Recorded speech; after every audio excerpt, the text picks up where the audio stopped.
భూమికి పునాదులు వేయబడక మునుపు దేవుని కుమారుడు ఏకంగా కూడి పడినప్పుడు యోబు నువ్వు ఎక్కడుంటివి అన్నాడు. యోబు నేను ఎక్కడున్నానంటూ అనుకున్నాడు.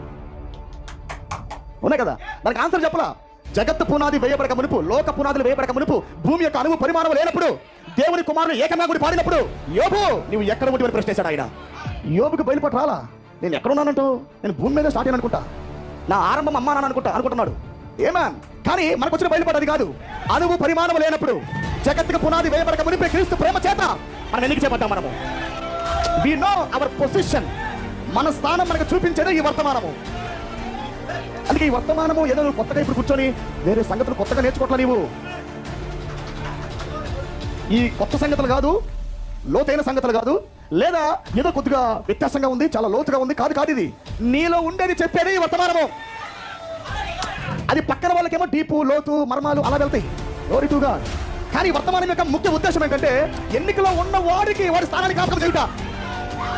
నువ్వు ఎక్కడి నుంచి వచ్చావు, ఎక్కడ నివసిస్తున్నావు, నువ్వు ఎక్కడికి వెళ్తున్నావు, నీ ప్రయాణం ఏంటో, నీ గమ్యం ఏంటో, నీ ఆదిని అంతమంది చెప్పేది వర్తమాన ప్రియులారా. సూపర్ న్యాచురల్ మెసేజ్, అతీతమైన వర్తమానం ఇది. ఈ ప్రత్యక్ష జీవిత పాతాల లోక ద్వారములు నిలవజాలవు.